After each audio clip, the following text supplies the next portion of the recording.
Welcome everyone to the regular meeting of the Planning Commission on this June 6th. We're going to start off with a pledge of allegiance led by Commissioner Randy Hughes.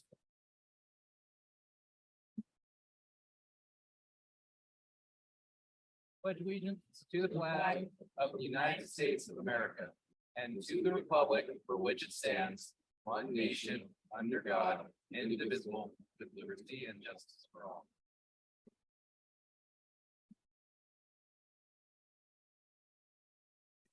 Can we get a roll call, please?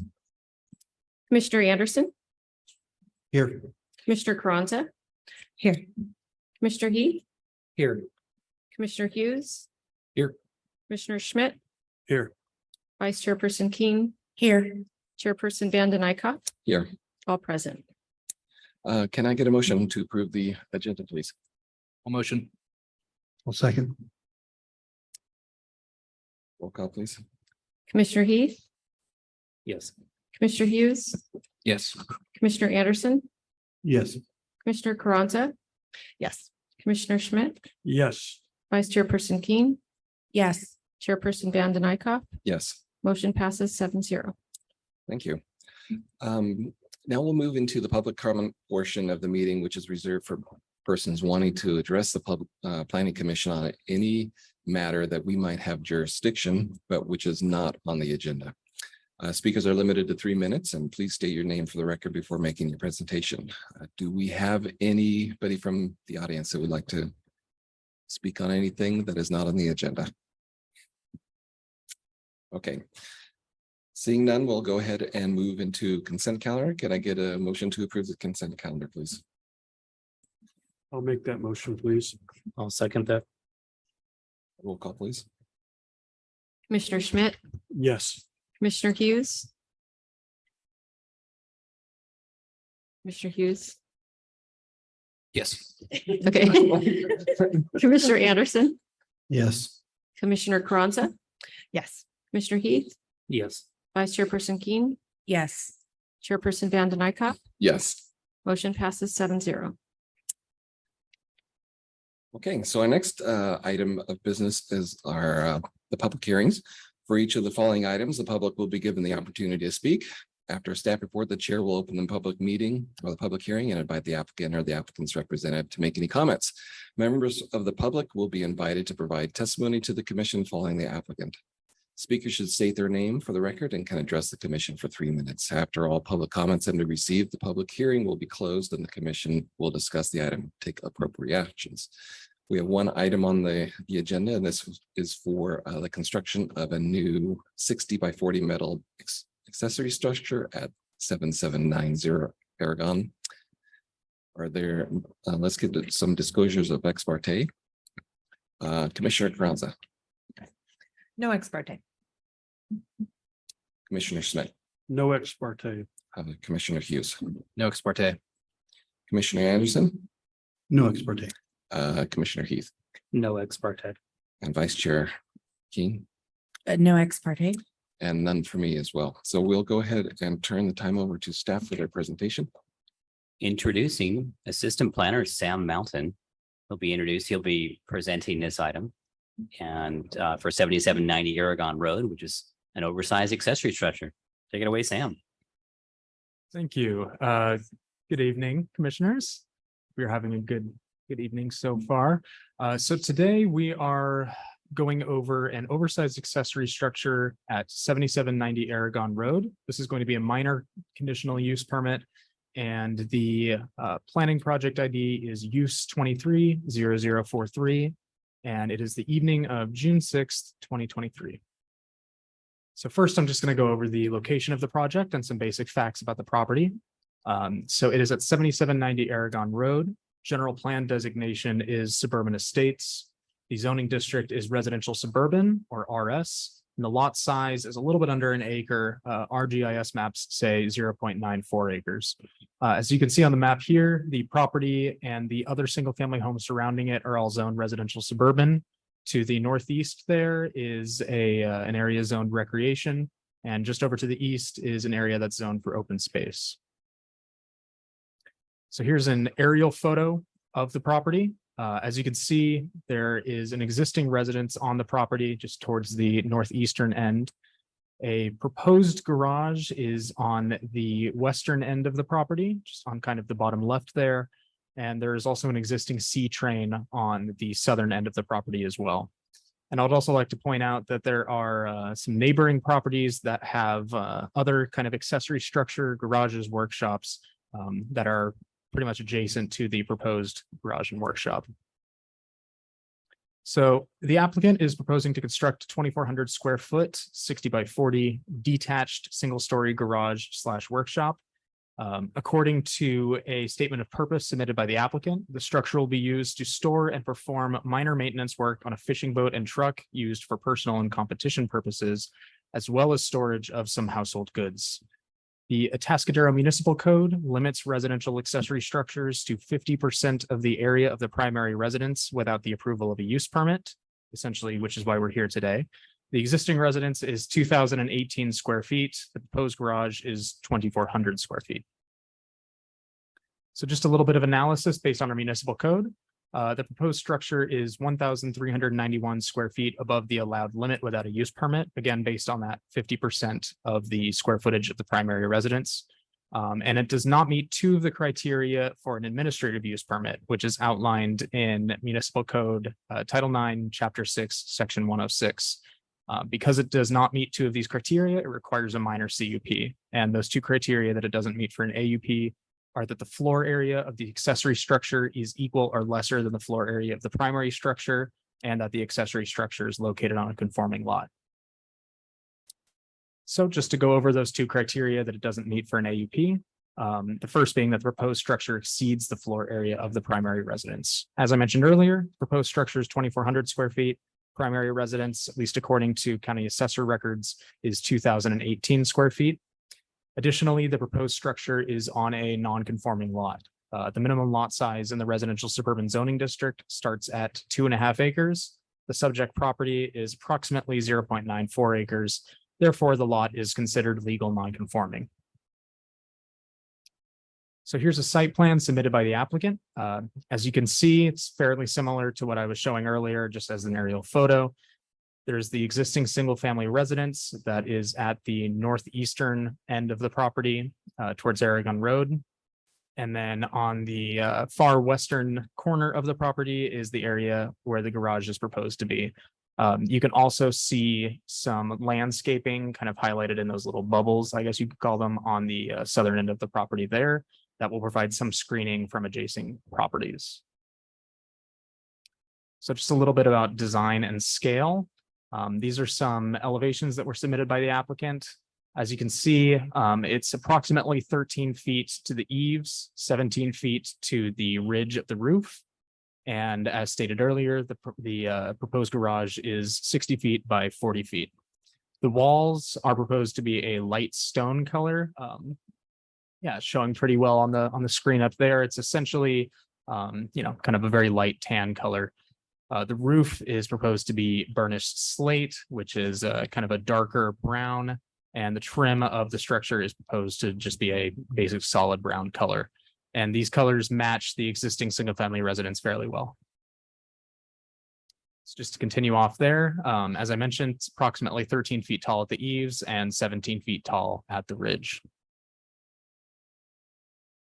So here's some site photos of the area where the garage is proposed to be. You can see, as I mentioned, there are some trees on the property that will somewhat screen it from properties to the south. Additionally, it's a little bit difficult to see in this photo, but there are some other accessory structures on the neighboring property, just on the right side of this photo here, that will essentially screen it from that property as well. And I also took a photo just showing kind of what the view is from the sidewalk on Aragon Road. As you can see, it will be visible from Aragon Road, but the fence does provide a bit of screening. Additionally, what you can see in this photo is the existing color palette of the single family residence on the far left there. It's fairly visible that the color scheme of the proposed garage and workshop will match the existing residence fairly well. As for a CEQA determination, staff has determined that this project qualifies for a class 3 categorical exemption, which is essentially a categorical exemption for construction of a small accessory structure. So there will not need to be a mitigated negative declaration or an environmental impact report filed. So this is fairly long, but just to go over some conditions of approval that we're placing on this project. These are all fairly bog standard, simply stating that it's allowing only the accessory structure that's described in the staff report and in submitted materials, that the public has 14 days to appeal this decision if the planning commission decides to move forward with this project, that the community development department shall have the authority to approve some minor changes to the project, that the approval of the CUP will be valid for 24 months after its effective date. Additionally, just some fairly boilerplate legal indemnifications there. And that the architectural elevations shall be consistent with attached exhibits, building height as well. And then that the cargo container located on site shall be removed or permitted prior to requesting final planning inspection. That is one small change from what you may see on the staff report that was given to you. It originally had said that the cargo container located on site shall be removed prior to requesting final planning inspection. Staff has determined that we'll give the applicant the option to also just get it permitted rather than solely removed. So staff's recommendation is for the planning commission to adopt the draft resolution approving use permit use 230043, which would allow the construction of an oversized accessory structure at 7790 Aragon Road as conditioned. For some alternatives, the commission may approve modifications to the project and or conditions of approval for the project. The commission may determine that more information is needed and refer the item back to staff. And in this case, the commission should clearly state the type of information that is required and move to continue the item to a future date. Lastly, the commission may deny the permit and must specify the reasons for denial of the project and make an associated finding with such action. Okay, and with that, are there any questions from the commission? Thank you very much. We'll bring it to the commission. Any questions of staff? Victoria. Hello. So my question mainly is, did staff discuss any precedents that might be set with the allowance of the 119%, and just if that was something that we're seeing at all without other applications? And I just am curious about that. And the benefit of it, because I'm going over that in my head too.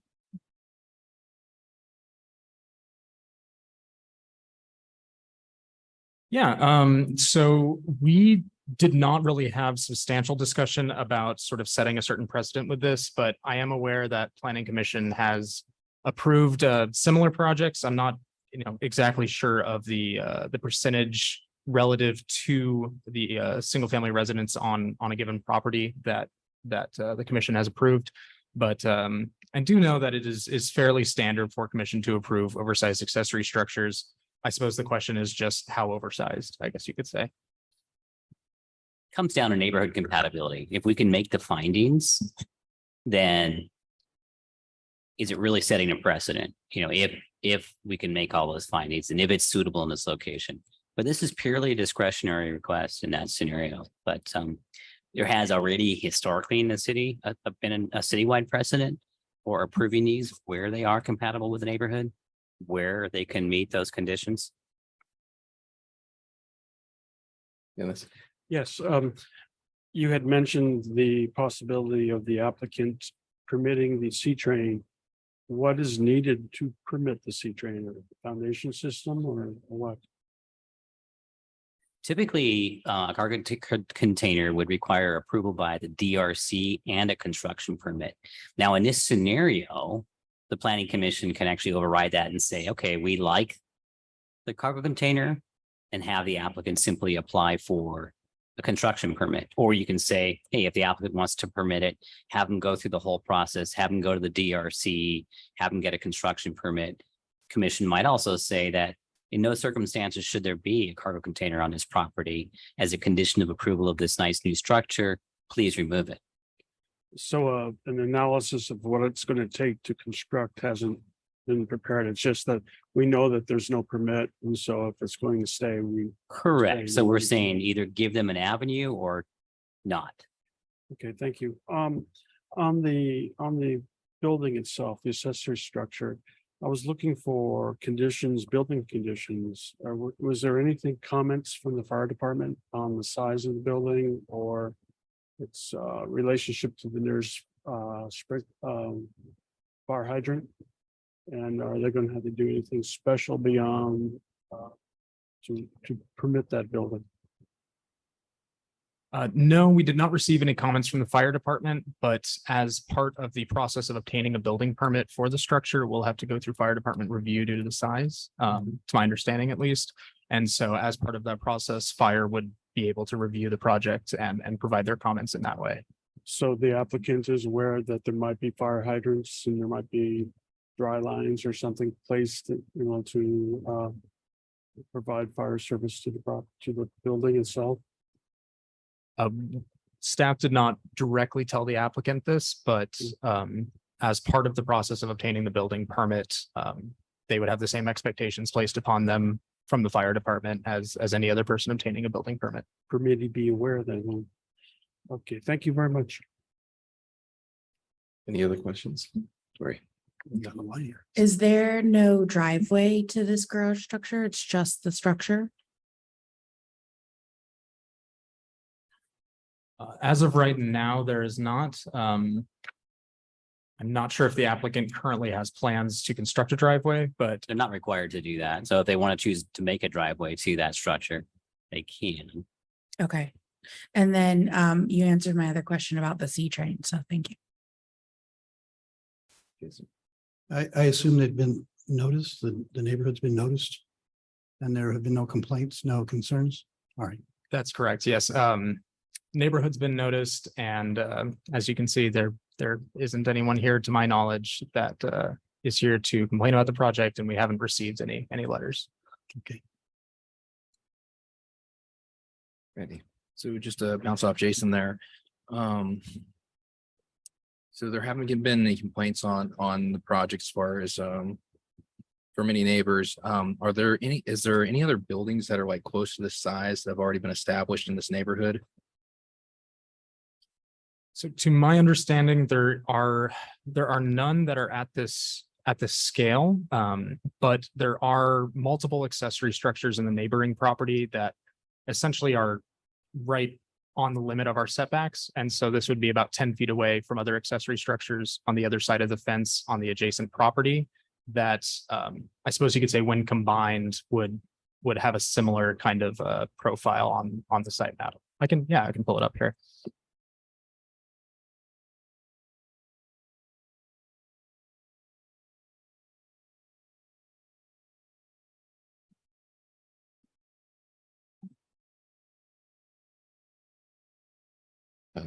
Any?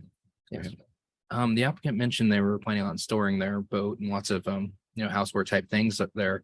Are those currently like being stored in the C train or are they being stored at this lot at this time?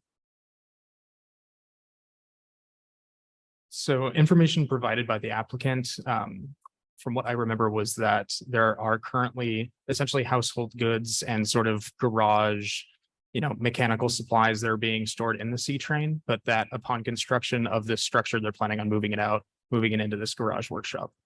Okay, that's kind of what I wanted to know because it looks like that's going to relieve a lot of their need for the C train. So that kind of, as a neighbor, that might actually make people happier. So thank you.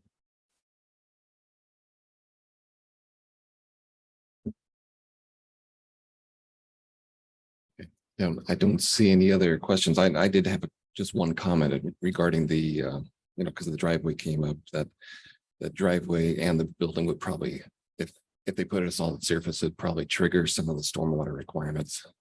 So they'd be probably better off not putting an actual paved surface in there. Okay, we'd like to open the public hearing and we'll invite the applicant to address us at this time. If you'd like to. You'll have to come to the podium over here.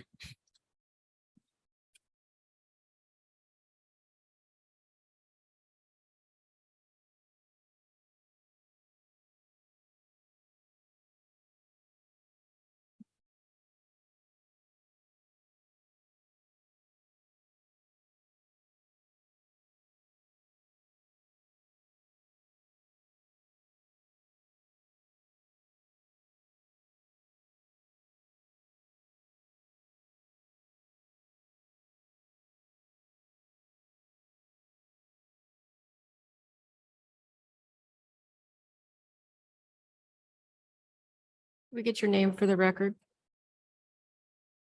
Thank you. Wait, Matt, I have a question. Yeah, sorry, you're gonna get grilled there. Do you know if they want to keep the C train? They would relieve the C train. They don't like. Okay, so we can take that off and they're fine with that. and we'll Yeah, custom- they're okay, they're not gonna go through the permit and do all Okay. that, so. Great. Okay. Thank you. That's great to know.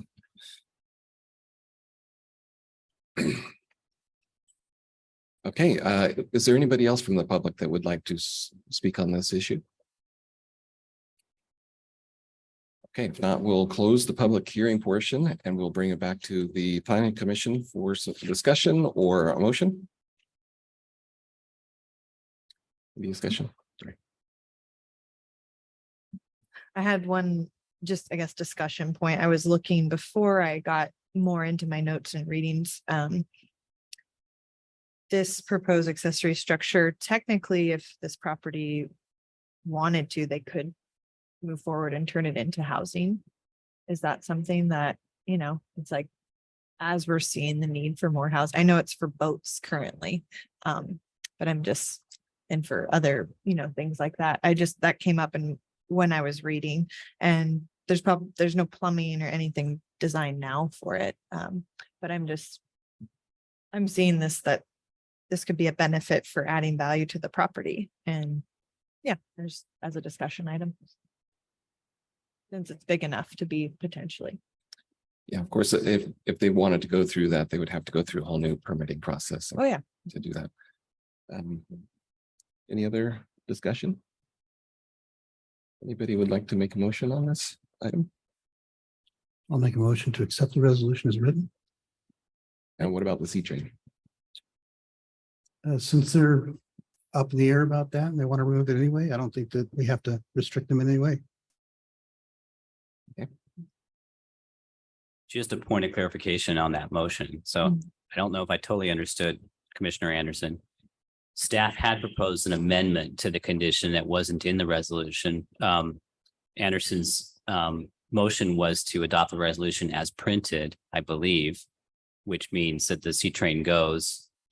I just wanted to verify that's the case. As amended, I'm sorry. As amended, okay. Yes. And there's no guarantee that they currently meet the site requirements or will be able to meet building code requirements to get it there, so it cracks the door open.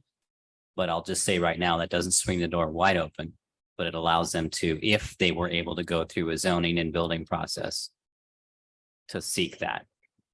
So. Okay, so I'll go ahead and make the motion again to accept the resolution as amended by staff. And anybody can second if they'd I'll like. second. There we go. Okay, we have a first and a second. Can we get a roll call on that, please? Yes, Commissioner Anderson, Yes, Commissioner Hughes, Yes. Commissioner Carranza, Commissioner Heath, Yes. Commissioner Schmidt. So our motion is saying they could include, if they want to, they can keep the C train if they get it permitted. That's our motion. Although the applicant's representative said they don't want to keep it. And so we could have removed. It's been first and a second. Do Yeah, you vote yes or no? the new condition. Well, I didn't second it, but I'm gonna vote no then. Okay, Vice Chairperson Chairperson Vanden Eyck. yes, Motion passes 6-1. You didn't ask you me. didn't ask Tori. Vice Chairperson Keen. Yes. Okay. And then Chairperson Vanden Eyck. Yes. 6-1. Thank you. Okay, thank you very much. And hopefully everything goes well for you in permitting, so we can get that done. Okay, so we will go ahead and move on to our director's report, and it's like we have some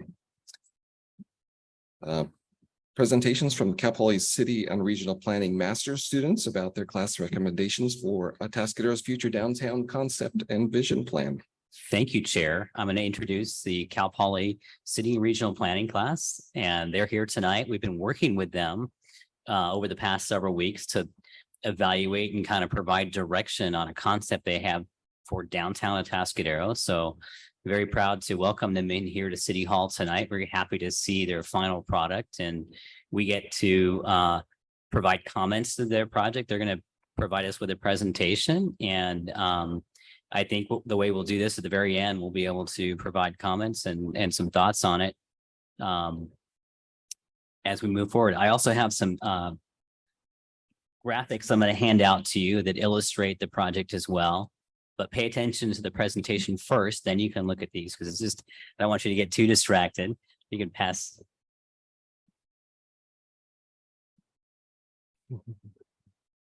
And I'll go ahead and welcome Cal Poly. Please proceed, introduce yourself, and make sure the microphone's turned on, and we're going to give you the clicker for the slideshow. I'm going to, wait, did we already give that to you? Oh, you already got it. Okay. Then proceed. Thank you. Good evening, commissioners. Thank you for having us, and thank you for giving us the opportunity to present the downtown Atascadero conceptual design. Oh, okay. Oh, that can hear the difference. Okay. Yes, tonight we'll be presenting a downtown Atascadero conceptual design plan. We are a group of 13 graduate students from Cal Poly's City and Regional Planning Department, and we've been working with Atascadero's Community Development Department to produce a design-focused concept for downtown Atascadero over about a 30-year horizon. So to provide some context on the area we're talking about tonight, the study area we have involves the area between State Route 41 up to Rosario Avenue, and then extends up to the middle school and the Printery building. It encapsulates the area of Traffic Way, as well as Entrada Avenue, City Hall, and Sunken Gardens. This project has moved at an accelerated pace. We've been working on it for approximately 10 weeks. The first 4 weeks were dedicated to doing a in-depth background analysis, and the following 6 weeks were dedicated to developing our concept plan. Along the way, we've been working closely with city staff to gather input and guidance. It started with a kickoff meeting in week 1, and then we've had several check-in meetings since then. And now we're on week 10 presenting to you, the commission. So to expand on the background analysis, we started by reviewing city documents and other formal publications.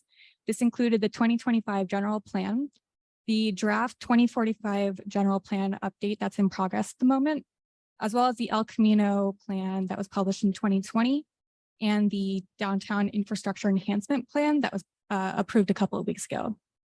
We also reviewed the municipal and zoning codes to understand the legal framework within which we were operating. And we're looking specifically at setbacks, building heights, and a few other key aspects like that. We followed that background research by conducting an internal existing conditions report in which we looked at a few aspects of Atascadero. And some key takeaways were just that the area is ripe with opportunity when it comes to land use. The downtown area is very focused on restaurant and retail. And while we don't want to take away from that, we would also like to build upon that and introduce some new land uses as well, specifically office use, residential use. So following our background research, we conducted a site assessment in which we got our feet on the ground and were able to look at every corner of the downtown area. We looked at every parcel in our study area to gather information on the characteristics of the buildings, as well as the public features such as sidewalks and vegetation or public utilities.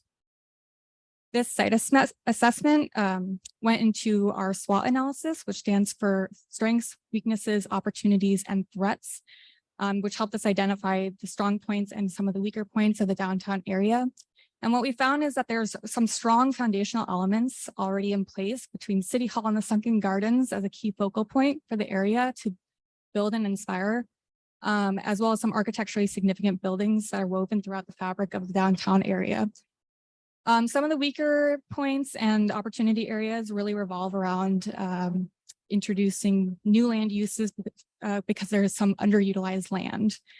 So there's a lot of vacant buildings and vacant lots that are currently not being used, as well as some businesses that either don't operate year round or just do not contribute to the experience of downtown Atascadero.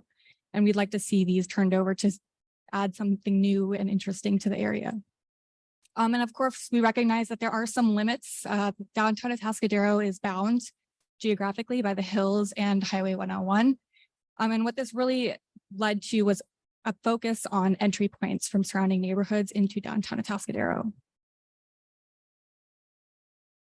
Finally, we conducted some community outreach. We started by looking at existing outreach efforts from previous city plans, just to get an idea of what the community was feeling, sentiments, attitudes, and desires. And then we conducted our own interviews with 26 members of the community, including business owners and residents, to get some one-on-one consultation. And all of this informed what we put together as a vision statement that helped guide our conceptual design. So this vision statement is to strengthen the unique and attractive identity of downtown into a space where residents can live, work, and play in a pedestrian focused place. To achieve this vision, we broke down the downtown area into 4 sub areas, and then thought about how to build on the potential that each of these areas has to offer. So to start, we have the Colony Gardens area, which includes City Hall and Sunken Gardens, and some of the larger scale, more recent development on the east side of town. The Gateway District runs along El Camino Real from the pedestrian tunnel to the edge of town. Old Town is our commercial core area and has very active lifestyle. And then the Printery District includes the middle school and some of the larger lots on the north side of town.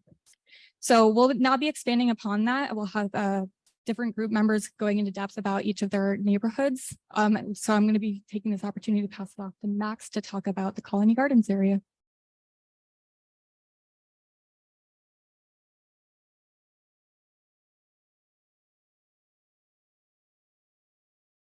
All right. Hello, everyone. My name is Max Winterman, and I'll be a representative for Site 1, Colony Gardens. So our site, Colony Gardens, is located on the southern end of downtown, and this contains 3 unique and distinct areas. One being the monumental area of Sunken Gardens and City Hall, the other being Colony Square, and then the third area being along El Camino up until the La Plaza building. And through community surveying, one thing we all felt and something that stood out to us was the overall sense of pride residents feel about this city. And when designing a conceptual vision for our site in particular, the main emphasis and goal was creating an area that Atascadero residents would be proud to represent. So now we'll be going into our first area of our site, which is the historic mall of the Sunken Gardens and City Hall. So up in the top left corner is the original design intent made by architect and the original architect of Atascadero, E.G. Lewis.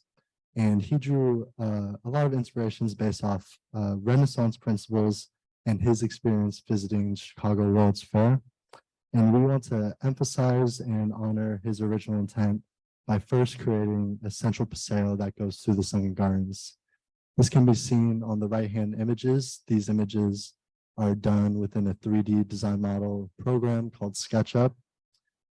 So the central paseo of the Sunken Gardens will be lined with seating ledges, drought-tolerant landscaping, and overall shading that creates a central axiality through the Sunken Gardens that frames both the Sunken Gardens and City Hall. And when walking along El Camino, we wanted to create an environment that immediately catches the eye of anyone walking along this area, drawing them into this historic and monumental area of Atascadero. Along with the Sunken Gardens, we want to line East and Westmore with 3-story mixed-use development buildings containing commercial and residential amenities. This will, specifically on the eastmost side, this will be accessible on both the street side and creek side access. We believe opening up access on both sides will overall enhance the area and overall draw people into the Sunken Gardens, creating a pedestrianized space that people will stay in, linger, and enjoy. And while Sunken Gardens provides the historic area of Atascadero, once you cross Centennial Bridge, you'll truly be drawn into the heart of our site, which is Colony Square. And up in the top right corner, you can see a view corridor of Colony Cinemas, And our goal of this was creating a view corridor that is creates a landmark for site Colony Square, with Colony Cinema remaining the central landmark, with the big bright neon Colony sign accentuating the site in general. Right below the Colony Gardens in the center image, you can see we want to add a pedestrian plaza that is the epicenter of Colony Square. This provides an area for pedestrians to relax in and enjoy the surrounding amenities. So Colony Square currently right now, as you can see on the left image, has many vacant lots in this site, but we believe this provides a great opportunity to build dense corridor, storefronts, and entertainment experiences with mixed-use development that has the capabilities of also offering office suites and residential housing on the top. And similar to the Lab Anti-Mall from Costa Mesa on the bottom right, you can see that we want to allow pedestrians to freely flow through Colony Square, enjoying a wide arrangement of options in this dense alleyway-like feel, where pedestrians truly have the freedom and options to explore the square in any way they want. And we believe this is an area that residents and visitors should not only be able to enjoy, but stay within as well. And by providing mixed-use development, this gives an opportunity to provide housing for those who want to be in the heart of an area. Along with housing, you can see in the top building that's colored in yellow, we want to implement a hotel that would be a focal destination for all Central Coast. This, it becomes an area of Atascadero that can provide long-term economic growth and vitality for Atascadero. And by making Colony Square an area that is fully pedestrianized, this provides a great opportunity to consolidate parking offsite, creating another area aside from Colony Square that could provide long-term economic growth as well. We're calling this the El Camino Parking Station, and this proposal is a mixed-use parking structure along El Camino that is located directly across from Colony Square. You can see some case studies that we drew inspiration from, the Wave Parking Garage in Atlantic City, New Jersey, and the Granada Parking Garage in Santa Barbara. Mixed-use parking structures provide various benefits, one being enhancing commercial use along El Camino with visible storefronts. By providing visible storefronts that have commercial and retail use, this also works in masking the parking structure as a whole. And this parking structure will also be able to meet the peak parking demand needs of Colony Square. Another benefit is acting as a noise and sound barrier from Highway 101. So when you're in Colony Square or walking along El Camino, you don't hear car traffic from Highway 101, and that it won't remain visible as it currently is. And lastly, you can see in the bottom part of our image, we want to provide an access point from El Camino to an added creek path that's along the Colony Square side of Atascadero Creek. Adding a second pathway along Atascadero Creek, accompanied with the current creek path on the eastmost side of it, we believe will overall enhance Atascadero Creek. And by providing access to commercial access on the Atascadero Creek side, this will overall bring more life and eyes within the area, overall helping transform Atascadero Creek into the beautiful natural area that it is right now. And that summarizes the Colony Gardens section in Site 1, and now I'll be handing it over to Site 2, the Gateway District in Brianna.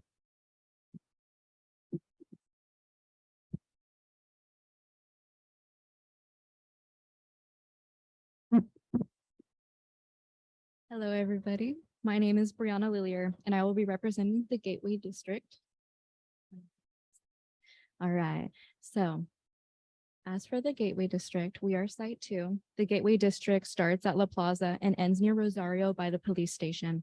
And our intended vision for this section is that the Gateway District will serve as the key entry point into downtown and create a vibrant, family-friendly community.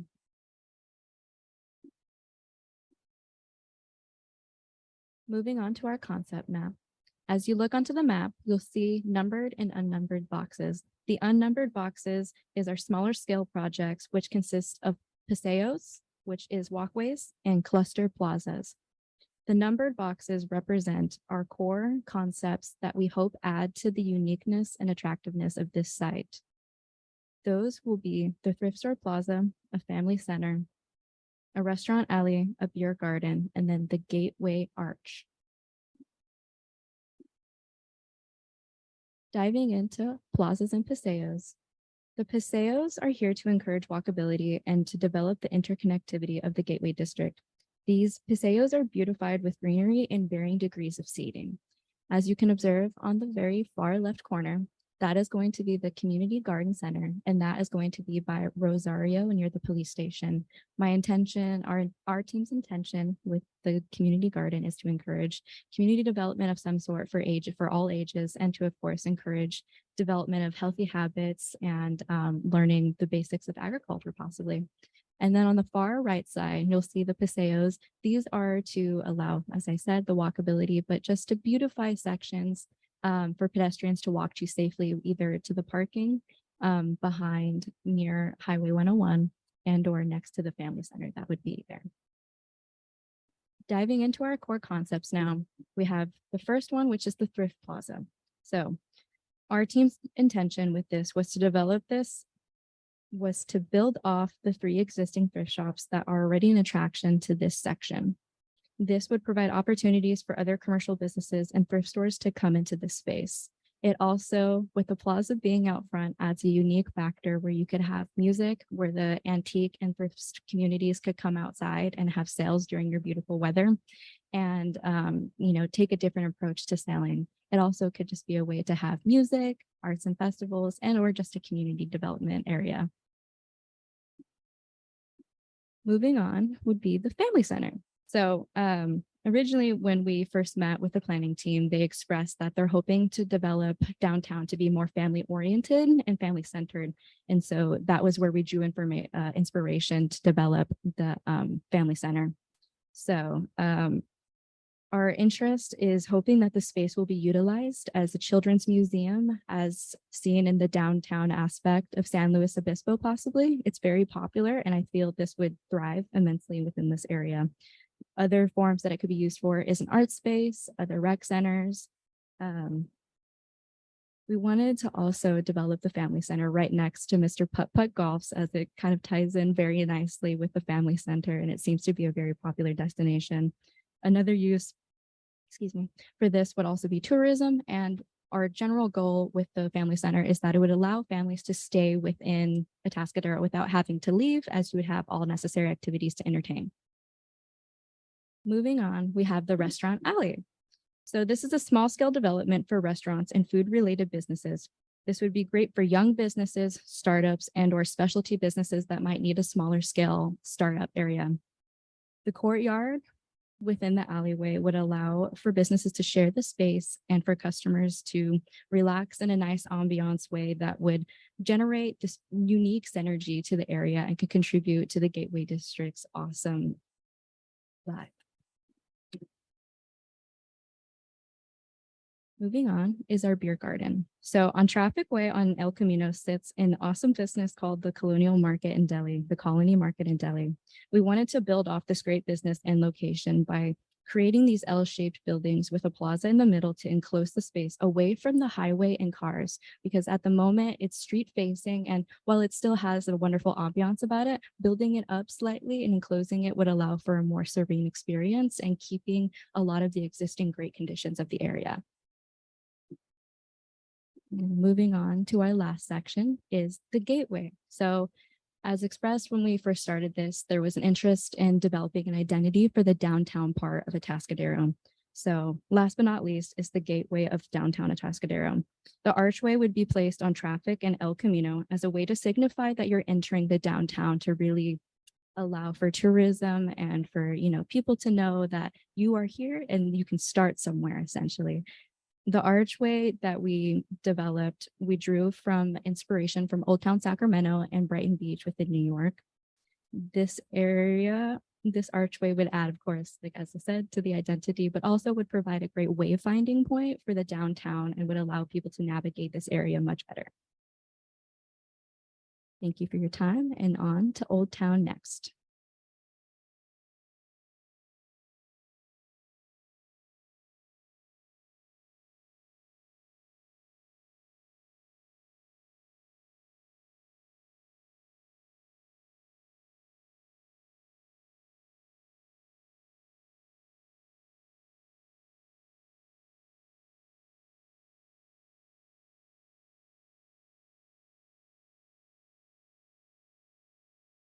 I'm Douglas Ridley, and I'll be speaking today on Site 3, the Old Town District.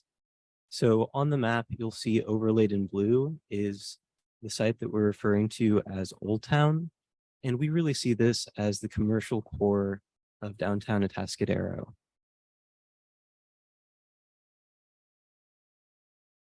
So we envision Old Town as a small business incubator with a variety of shops, restaurants, and inviting pedestrian plazas and paseos. So on this graphic, you'll see the site as we would imagine it in 30 years. So all of this change would happen very gradually over time, but this is what it would look like in 30 years. So on the left-hand side of the area, top left, you'll see a building that is yellow and with a red roof. That's what we imagine as a co-working space.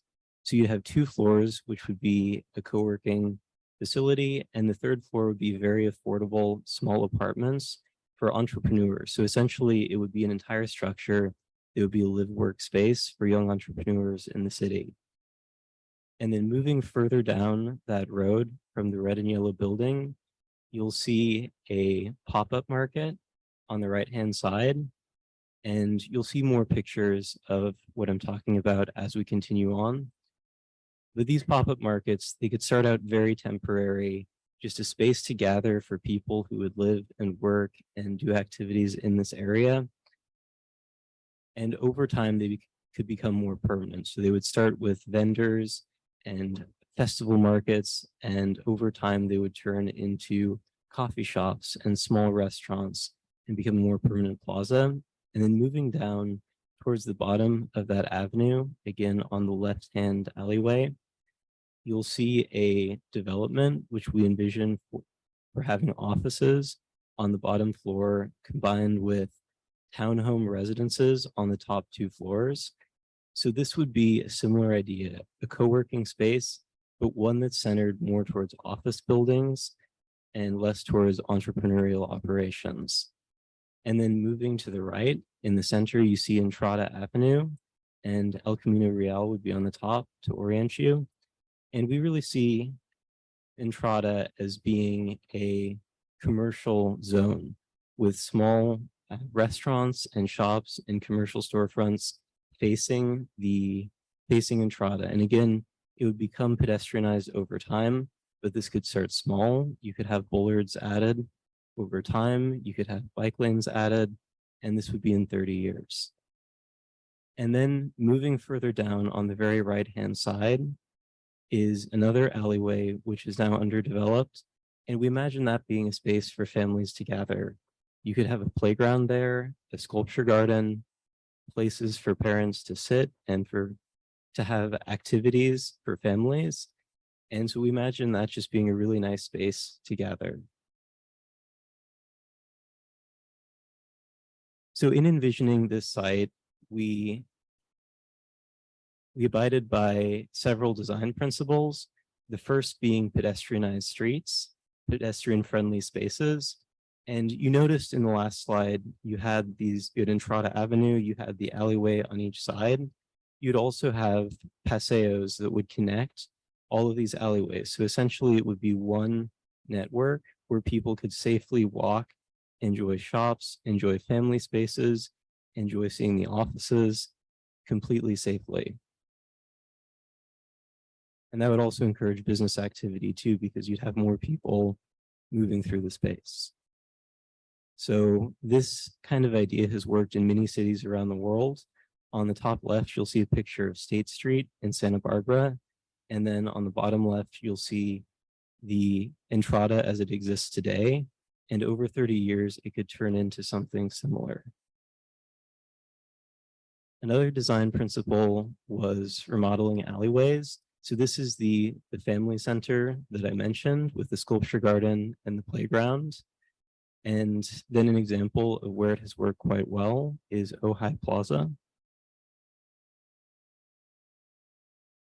And another design principles was using colonnades to frame sunken gardens, because we believe this is really the center point of downtown and can be emphasized.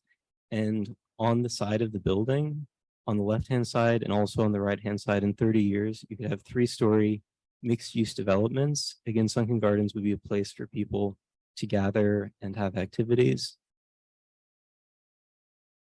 And then here's a picture closer up of the live work townhomes that I mentioned. And the example that we looked at was Seaside, Florida, where they've done something very similar and it has worked quite well. And then the pop-up markets. And so this would be in between the two incubator spaces. And it would be the space right off of West Mall.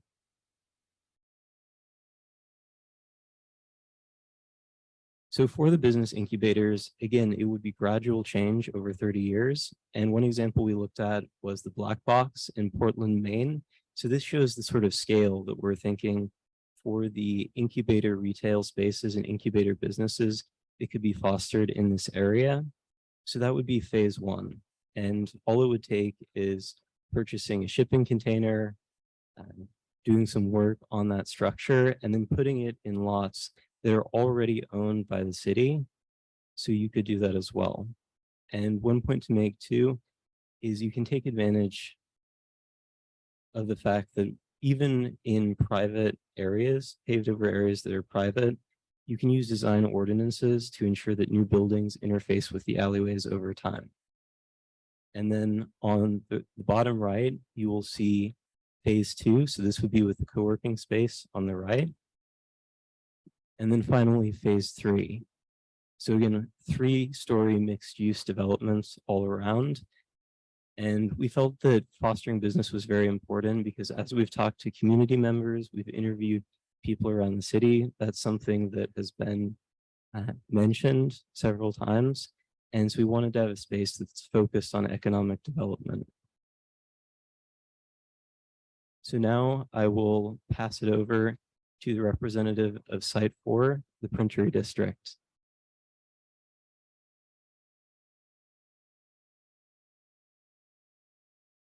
Good evening, everybody. My name is Colton Kladivko, and I'm going to be the representative for the Printery District. There are various areas of interest in the northernmost part of downtown. At the very top, you have the Atascadero Printery Building. Right next to that is currently the National Guard Armory site, which for the purposes of this plan, we're envisioning becoming affordable housing. We know that there's currently a possible land swap at play, but for our vision, we think this could bring the most life into downtown. Immediately south of that is going to be the Atascadero Fine Arts Academy, as well as Atascadero Middle School. And below that, behind Fire Station 1, is Atascadero Hotel's historic fountain. Currently, it is just an empty fountain site. And our overall vision for the Printery District is to embrace the city's historic character and enhance Atascadero's housing and downtown commercial activity through a more community-oriented design. Our hope is to incorporate a vibrant new neighborhood to the north and a pedestrian-only nature walk that can connect all Atascadero residents to the downtown. The specific development and design principles we looked at were through our site analysis. We came away thinking more about walkability, expanded vegetation, a community-oriented design, historic preservation, and affordable housing. Looking first at walkability and expanded vegetation, we're proposing not officially proposing. We have a vision for a pedestrian-only nature walk that would run in between the fire station and the Fine Arts Academy, leading north, connecting with our proposed affordable housing, the Printery building, going all the way up to the teen center. We're hoping that this can become a more safe way to navigate the city, especially for the students of the Fine Arts Academy and the middle school, as well as any residents that are interested in traversing the downtown without having to have any interruptions from cars. For the community-oriented design, the biggest focus of this is going to be the Printery District. As the second oldest building in Atascadero, it is a pretty vital resource that we want the city to capitalize on. Using some of the plans and the previous outreach from the Atascadero Printery Foundation, we're hoping that we can bring their vision to life and enhance it with some of our own ideas. Their current plan includes having an arts gallery and education center for adults and kids. We think that's a great idea, especially given the location next to the Fine Arts Academy and the middle school. And we think one way to make this more economically viable is to also include a train car coffee shop. built out of an old train car on the historic train tracks laid down at Atascadero's founding, which the Printery Foundation currently has quite a lot of sitting at the Printery building. They also have plans for a community theater as well as a restaurant. We think this is going to be a great space for students and adults to hang out, as well as give some more funding to upkeep the Printery building in its future endeavors. Leading into that, there's a lot of historic preservation in our site in particular, not just with the Printery building itself, but with the old foundations of the Atascadero Hotel, which was sadly lost to a fire. The only thing that remains is the old foundation of its fountain that was once a community garden and now is just an empty lot behind Fire Station 1. We envision bringing that back to life as its old fountain, as well as a community garden, but also having a connection to the nature walk right below the red arrow. We want that to be a smaller space for pedestrians to connect to the larger greenway. This can be a place for people to just gather, hang out, get away from the hustle and bustle of downtown, and enjoy just the nature that we hope to have in Atascadero. There's also going to be the Atascadero Printery building, which itself is its own historic resource. The Atascadero Printery Foundation wants to have this as a living museum where all throughout the community center they have proposed there's going to be plaques, old photos. We think this is a great way to work for the building if it also wants to become an art gallery. So we think we fully support that idea. Moving on to the largest development in our site, which is the former National Guard Armory. Currently, it is just an empty lot, which the planning department has informed us there is a possible land swap to turn this into a new fire station and emergency operations center. But for the vision that we have for Atascadero, we think bringing new families and new residents into downtown is something that can benefit the city economically, culturally, and we hope that it's something that greatly interests a lot of the residents. The inspiration we took for this is from Santa Rosa, California, having high density buildings while still maintaining the community character and having the expanded vegetation. While the photos on the right side are 3-story, we're proposing a 4-story building where the parking would be on the first floor to maximize the number of units. And this would be more affordable given that many newer residents to SLO County might get priced out of San Luis Obispo or Paso Robles, but still want to raise their family in this area. We think this is a great site for them, especially if we have the nature walk that will connect directly to the Printery building, north towards the teen center, as well as being within walking distance of the Fine Arts Academy, the middle school, and the downtown proper. Moving on to housing, that concludes the section going through each individual site. We're now going to talk about housing more broadly for the entire plan we have for downtown. In the first site of Colony Square, all of their housing developments are going to be 3-story mixed use. They'll have commercial options on the first floor where it'll be more restaurants and entertainment options, and then having mixed use housing on the second and third floor. It's very similar in the Old Town as well, but it'll also have the addition of office spaces and the co-working environment that that representative spoke of. And these are going to be more market rate, more affluent buildings, given that they are in the heart of downtown. And the Printery district, which I just spoke of, that will be more affordable housing. The ideal population for my district's housing is going to be newer families that want to raise their kids in Atascadero and stay here long term. And one of our biggest goals with each housing development in our project was to provide easily accessible connections to everything that downtown has to offer. And with that, I'll pass it on to my other colleague to talk about circulation for the whole site.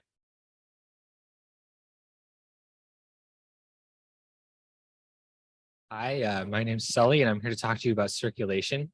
So one thing you may have heard with all the other groups individually is pedestrian focused and pedestrian pathways. So what you see in front of you now is a map of the whole downtown, and you can see all these pedestrian pathways actually link up. We made sure as a class that we would create over a 30-year period this pedestrian network, basically, where you could cross downtown in multiple different directions without ever walking along a street that also has automobile traffic. You can imagine taking a walk from Colony Square, where the theater is, crossing all the way over to the Carlton Hotel, just along these pedestrian pathways.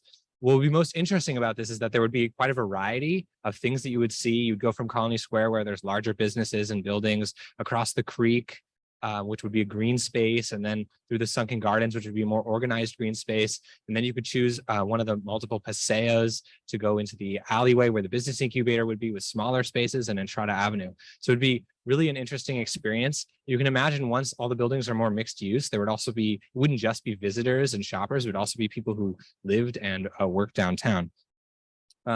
What this plan does is it actually takes advantage of the porosity that currently exists thanks to a lot of empty lots and parking lots. So rather than imagining simply filling in all those spaces with new buildings, keeping some of that porosity and making sure that developers actually keep these paseos open as they redevelop their land. Some arguments that for this plan, there are a lot of studies which will be referenced in our full report that show various things that happen when you create pedestrian only spaces, including an increase in the amount of time people spend in these places compared to when they do have cars, an increase in sales taxes for local businesses and revenues. And it goes without saying, increased safety. Obviously, if there's no cars, it becomes much safer to walk. Finally, though, this network really is a placemaking device. It will turn Atascadero into a place to drive to and not to drive through, which is kind of the catchphrase. But it will be unique, something that other cities within driving distance don't have. And it will be a reason that people actually come and will spend time here in downtown. Next, I'm going to talk to you about parking. So I'm sure you know, we found out through doing our many surveys that parking seems to be at the forefront of a lot of locals' minds. And that makes sense. You know, we're proposing adding 3-story buildings all over the place, and people are concerned where are people going to park. And so what we did as a class is we realized rather than having all of these small parking lots spread throughout downtown, which disrupts the downtown fabric, it would be a good idea to try and consolidate all of the parking spaces into a few structures and locations. So you can see here in blue is where we picked strategic locations where these parking structures could be built. So in the upper left, there's a string of parking lots that could be turned into a 3 or 4-story structure, and they'd be sort of hidden because there's a hillside there. So the structure would sink into the hill. And in the front, you would have mixed use buildings to shield it from the street. Then the smaller parking garage across the street from there would be the same thing. It would sort of be surrounded by mixed use buildings. And then in the lower right-hand corner, you can see the largest parking structure we proposed, which is also mixed use. And you could see in red a lot of the parking lots that we propose sort of replacing over time with these structures. We've calculated, for instance, that in Colony Square right now, there are about 140 spaces. Just the parking garage below there alone could accommodate over 400. So there's more than enough. And then in yellow, you see the 130 spaces, which are already planned to be added thanks to the Camino Real plan.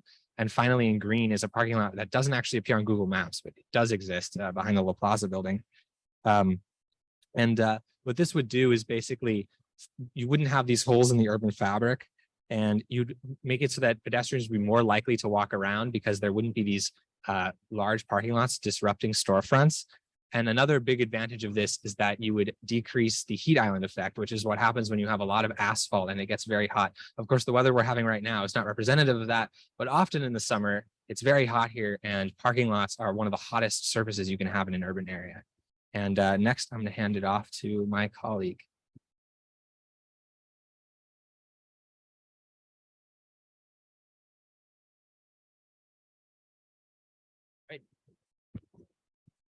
My name is Sam Matarazzo, and I'm going to be talking about the economic opportunities present in our site, broken down by land use. You can see residential will be in yellow, office in blue, and red will be commercial. All of these present unique opportunities for economic growth in Atascadero over the next 30 years. Starting with commercial, where abundant street level commercial options will be open to local businesses and entrepreneurs throughout the site. Something we experienced, myself, some of my colleagues experienced at the Wine Walk a couple of weeks ago, was a real active spirit of entrepreneurialism and pride in our town. And that is something our plan certainly tries to take into account. Furthermore, by moving parking structures to the periphery of the site, we'll encourage increased foot traffic for all of these businesses as well, because pedestrians will be moving around through the site, exposed to as many businesses as possible. Looking at office space, with the expected growth in aerospace, renewable energy, and agritourism over the next 30 years, our site has bountiful accommodations for businesses of all types to move in, including co-working and smaller spaces in Old Town and as present with the 3 central blue blocks there in Colony Square. Additionally, there are larger corporate size spaces such as the one abutting the parking garage at the top of that map. And finally, we envision a hotel in Colony Square being a place for business travelers and tourists alike, capitalizing on view corridors down into Colony Square's plaza, as well as out towards City Hall, making it a destination for conferences and events.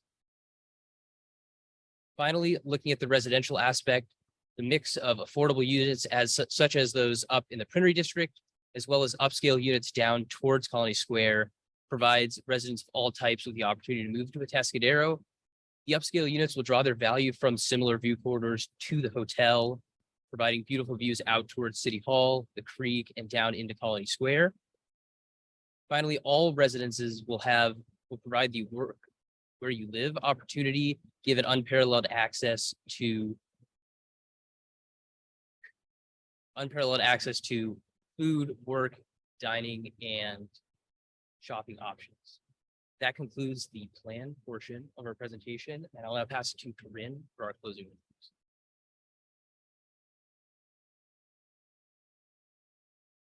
All right. So in all of our work, we understand that the community cares a lot about their town and are very invested in the future development of the town.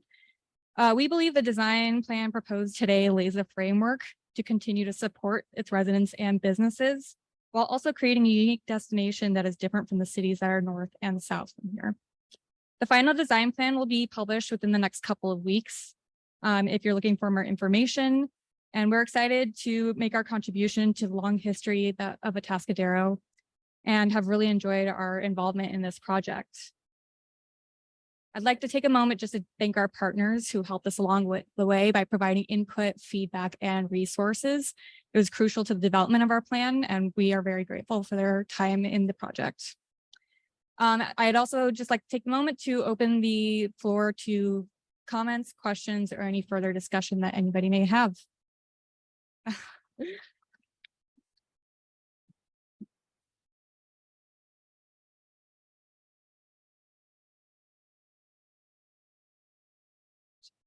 Yeah. I have a question, and it's kind of a comment and a question. You guys did a tremendous job. Thank you very much. You can see how much you guys worked and how well you work together. So that's a great thing. Thank you so much. You obviously looked at every aspect of this, from eating, shopping, working, playing, staying, there's no place to pray. For centuries, civilizations have come together to do exactly what you say, to work, to shop. But almost always there's a center thing that brings everybody together, and that's worship. So I would next time kind of say, what are we gonna dedicate a space here for people to openly worship and fellowship? That kind of brings the community together more than anything else. And so I thank you. But to me, that was something that was kind of missing. Okay. And the city has no shortage of churches, but downtown is kind of where I think a lot of people would love to come together with their families and their congregations, and have that also be represented here in the downtown area. Well, we appreciate that feedback. Thank you. Yeah, thank you. Sorry. Are there any other questions or comments? I'm going to take advantage of this. I'll say that I've been looking at the downtown for 30 plus years. I ride my bike, and I would ride my bike to the bus stop, which is down in this area of St. Louis. And when I had my time, I do an analysis every time I'm there. And I really appreciate the things that you have done. One of the comments I've always asked myself, and I've never heard in any discussion here in the city, actually, and I've been involved in development in our county since February 2nd, 1980 is when I started work for civil engineering. And that question is who are we doing this for? Is it for our community? Or is it for something else? And I've never heard that question asked. I'll use an example. And that would be the Sunken Gardens. The Sunken Gardens is a wonderful space. But if it's for the community, how it's oriented right now is perfect. There's in your walkthroughs and stuff, I don't know if you noticed, there's school kids who play. There's like some schools who have, that's their playground. And we have events, not a lot, but we do have events each year on the Sunken Gardens. And for our community, that's great. But if we want to bring people into the community, to me, it's a very underutilized piece of property. There used to actually be a gas station along the frontage of El Camino Real in the 50s and a long time ago. And so I've always envisioned, and I was appreciative of the discussion about the framing around Centennial Bridge. One of the visions that I've always had is that we have the city hall and that we could use the corners of that park and frame the city hall and make a different space out of it.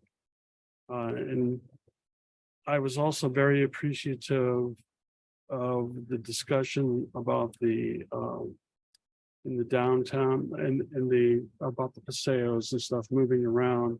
My vision, I lived in Italy for 5 years. I had the opportunity to go there, and I love Romanesque and Etruscan architecture and art. And there was a historian at Cal Poly who graduated USC in 1940s, whose architecture class had renowned international architects. And through him, I was able to experience that whole Italy, all over Italy. So my vision has always been, when it comes to the downtown and those parking areas that's between Traffic Way and Entrada and the mall streets, those are piazzas. Every time I walk and look at them, they are a piazza.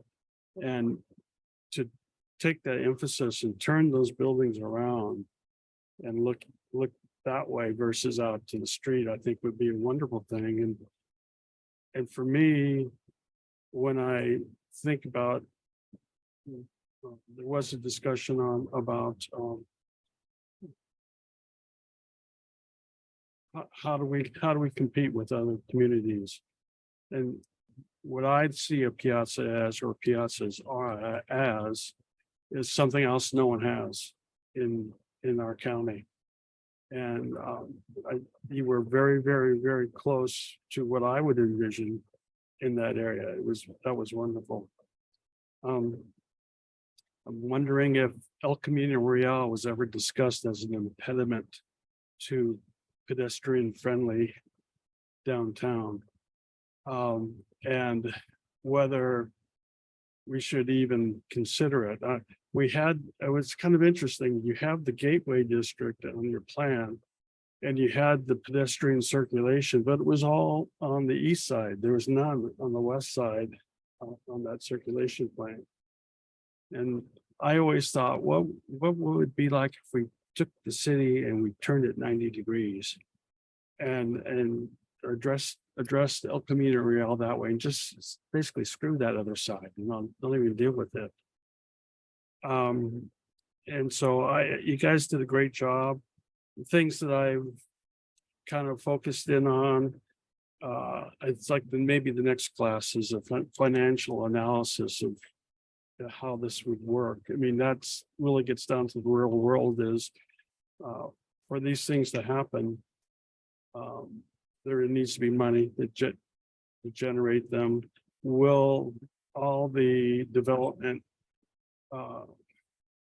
there and maybe another part of the class or another another class might be employment in besides the downtown area. We don't have very much zoning for businesses, larger businesses in our area, but a lot of this was what I see is a lot of housing imbalance in the design. And not, it doesn't really address how we get these people to stay here, if we even wanted them to stay here. I don't know. I was happy to hear a little bit of discussion on circulation. It's a huge issue. How do we get people going down the commuter rail to slow down to treat this? Can we give them an opportunity to go around the downtown? And that's, I think, the greatest challenge we have is how do we deal with that? But I'm very, very impressed with the work that you did. You did a lot of good thinking. Very appreciative. Thank you. Yeah, I'd just like to point out that I think our work with the planning department or the community development department here in Atascadero was really crucial to our understanding, because they're the ones that pointed out the importance of pedestrian infrastructure in this town and the move towards that, as well as the need to preserve the character of the town. So we were very aware of that through our design process. And then to comment on your comment about El Camino, I was actually involved a little bit on that portion of the project.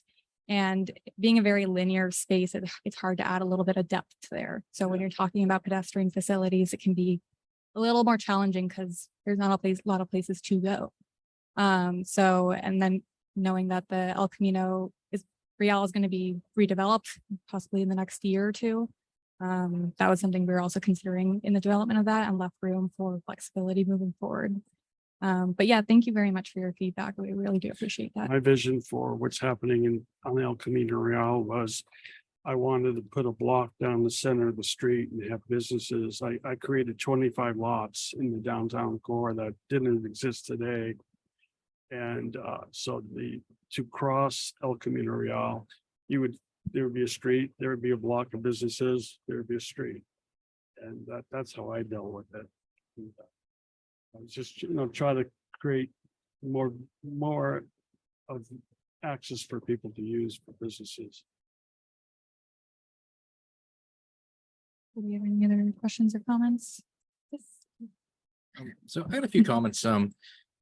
Y'all did a really good job. I think you had probably one of the hardest tasks of summing up what is a Atascadero and then kind of trying to have a future trajectory. And so there are a few things that I did notice on this, and there's little spots where I could see where there's where it's like, oh, I've seen this here before. It was really interesting looking over near the movie theater, the entertainment, with how all the development was there. It actually kind of reminded me a little bit of like the Irvine block, where there's like a lot of like you try to network all that foot traffic through in a unique way. And that was actually kind of interesting. That's something that Atascadero really doesn't have. We kind of have our separate retail kind of down the road. We're trying to figure out what's going to go on with the old Kmart, and there's a lot there. But there's some stuff though that kind of does interest me that from a third party looking in, one of the things I saw where it was just like resistance to change.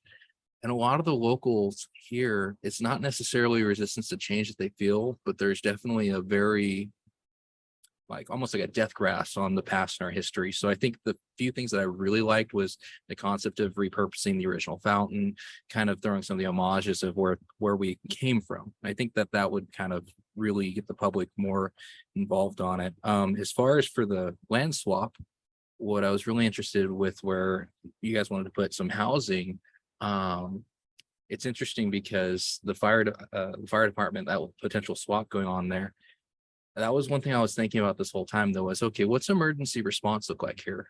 And I say that with the background, I've been a utility worker for over 15 years now. And in that exact area, we had 8,000 gallons of water getting to infrastructure. We had to do a global command center. We networked with the fire department. That was one thing. Back then I talked to them and they're like, yeah, our stuff's kind of ran down. We're really trying to look into rolling into something bigger. And so that's the only thing I think is probably where I can see the biggest change happening.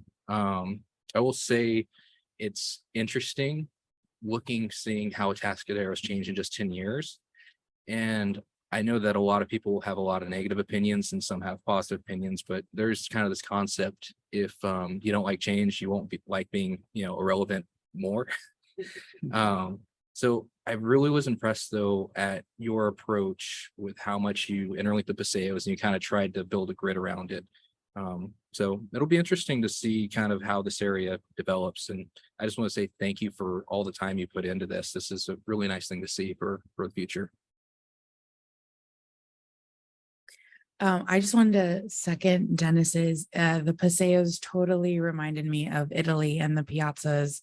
And I just remember sort of just wandering through them with my kids and, like, oh, what's around this corner? What's in this shop? Oh, look at this. Let's go inside and wander. And I mean, we would spend the whole day doing that. And so I really like the way, that's sort of like the theme throughout of it is the wandering, the what's around this corner, what's over here. I spoke with Annika she listened to me for a really long time. And I see a lot of what we talked about in here, and one that makes me happy because that means she listened to me. But also just that the potential that I personally see for this town that I love, and I'm a transplant. I only came here about 12 years ago. But you did a really good job of keeping the small town feel, but using the land to get so many different uses. You kept open space, and in fact, in some cases added more open space, those gathering places where people could just hang out. And what I love is there's no way you could see everything in a day. And so every time you come to Atascadero, you could go to a different place and see something new, discover something new. And that's that's residents or visitors. So I think that this is a great sort of ideal for our growing. What are we working on? Our 10-year thingy thing. I'm so tired. It just hit me. The general plan. Yes. General plan. I feel like That's a 20-year thing. That's a 20-year thing. I'm sorry, the 20-year thingy thing. We have got some 10-year thingy. I'm also the comic relief. I don't know if y'all knew that. But I feel like this is a great outline for the general plan to show people sort of what it could be without also, like Dennis said, and Randy, losing the things that make Atascadero unique. So I'm almost getting a little emotional, seeing, if I could see this in 30 years, I would be so freaking proud to live in this city. And I just think you guys did a really amazing job. And I was trying so hard to come up with a hard question or a negative thing. And I just can't. It just makes me really happy. So good job, you guys. Thank you. Yeah, we definitely wanted to preserve the small town feel of Atascadero. It was probably the first thing we talked about 10 weeks ago. I actually wanted to respond to Commissioner Hughes's comment about the affordable housing and the land swap. As someone who worked on that group, we spent probably the first 5 weeks thinking about, do we go the route of trying to design a fire station, police station, emergency operations center, or do we go with the possible state's proposal of affordable housing? And our mind kind of changed. Actually, we spoke to the fire captain and a lot of the firefighters there. And in our final, it's not highlighted in this presentation, but in our final report, there's actually a mini redesign of the fire station 1 in downtown. One thing they expressed was wanting a second floor and an expanded place to grow the fire department and maybe integrate some of the emergency operations center things into the existing fire station. So our final report does address that, but we did feel that housing might be the best way to grow the city. But there is a comment on things like response time and how can the city adapt without having its emergency operations center there. The most important thing is you have the second story on the fire department, so you can have the pole that goes down. That's the cool part of it. I asked the fire captain, they said they don't use fire poles. Thank you all. Thank you very much for your presentation. It was very enlightening. Although I must admit that I had a little bit of heartburn when I saw what the main drive through Sunken Gardens, because 20 years ago, I actually designed the Sunken Gardens myself. And so to see it modified by this group was a little disconcerting, but I also understand that you know, sometimes you have to give up the things you love to make some progress. So but thank you very much. I really appreciate the things that you've put together. This is a great vision. Now, if we can just make it happen, because you know, many of us have been here for a long time. I used to work for the city about 20 years ago, and there's been a lot of changes, but not at this kind of level. So to see it happen in 30, that would be monumental, but I hope something can happen. Yeah, I just want to say thanks for all your comments. Very lovely. And it's nice that our work seems like it paid off. I'm here to address Commissioner Schmidt's, one of his comments, and also one of your comments, actually. I'm going to try, I don't know how to get back to a different slide. Is that possible? Okay. Yeah, I don't know how to do that. Anyway, Where are we trying to go? the district that I worked on, which was 3, Old Town District. There you go. Yeah, that's good. Thank you. And so you talked about framing, which is actually something we thought about quite a bit. If I go to this slide here, at the beginning of class, what we did is actually we sort of looked at everybody in the class's area of interest and tried to apply that to Atascadero. And one thing that I did was the history section along with Douglas. And I actually looked into what originally inspired E.G. Lewis. What was he going for? And what I discovered was he personally attended the St. Louis World's Fair in 1904. He was actually so enthusiastic about it that he bought land right next to it and started this whole newspaper. And he even hired some people who helped design the San Francisco World's Fair in 1914 to help design the layout of streets here. And one thing I found is, you know, his vision was never really finished. So it seems like he spent all of his money on City Hall, which is nice. It's a beautiful building. But what I saw in these World's Fairs was, you know, it wasn't just a City Hall. It was a domed building. All of them had domed buildings, and they had this axis of sort of viewing points towards those domed buildings with colonnades along them. So you see in this picture here is sort of trying to finish his vision by building some kind of arcade. And what's interesting is where that arcade is pictured is city-owned land. So an idea we were talking about throughout all of our groups is, you know, what can the city do? What improvements can they do on land that they own that will sort of kickstart private developers to change what they're doing? So one idea, for instance, is this arcade, which is on this 20-foot city-owned setback. The city invests in that, maybe a less expensive version to begin with, made out of wood. And then as the lots get redeveloped, you might see developers face that, or you would force them to face it with, you know, design ordinances. And then also what you were talking about with the alleyways. So I can go backwards. So yes, the alleyways here. So yeah, the alleyways are also city owned. So it would be interesting to see, you know, a different pavement goes in, trees are planted, and you block it off to cars, and then developers sort of, as each lot gets redone one by one, they sort of face it and create that piazza feel that you mentioned. So it's sort of a mix with all of our concept plans between like private developers and public space. But yeah, those are the two comments that I wanted to address. So thanks. What I'm hearing is get on it, Phil. That's what I'm hearing. We are on it. Okay. I have one question. Did you ever look at the Facebook page? I grew up at the Atascadero. Go there, don't go there. No, don't. Yeah, go.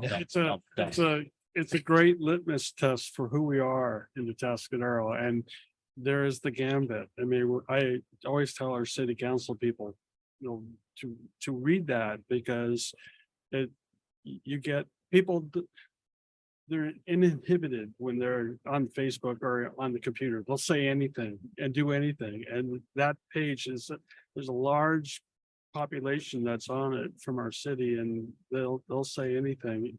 It's really interesting. I'll know not to go there now. Thanks.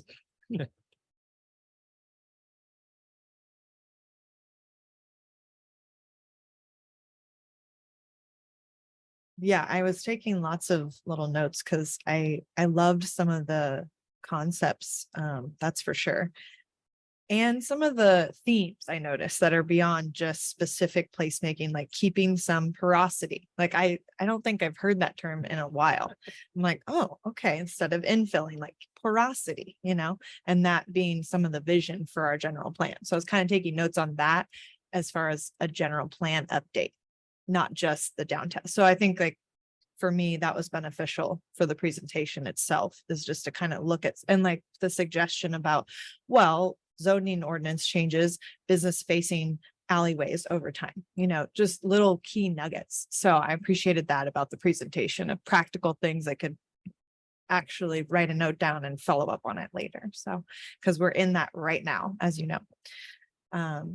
I happen to be a mother of two, and they're young, 2 and a 5-year-old. And so playgrounds are part of my life, like every day, and whether I want to or not. And so I was curious about, in general, the family center. And I was like, was that a volcano?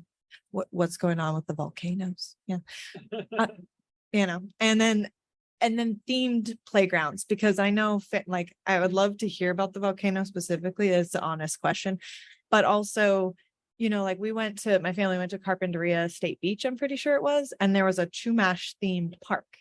And so we went there, and it had authentic Tamal, like reconstruction of that. And instead of a teepee, there was huts, and then you could read little things about, oh, I understood. It was like a children's book, but it was plastered and made like a public art kiosk. And so I learned about why the dolphins, and rainbows and over the ocean, and how this was like a Chumash story, and it was preserved near the native garden. And so anyway, I guess I want to say, like, maybe in future presentations too, and looking at cities and whatnot, that could be a really good attraction if you focus more on like themed family centers. It kind of was like and then there's that click, and I was like, I want to look, because the train was so interesting. And so that you spent some time on with the printery, and I was like, wow, that caught my attention.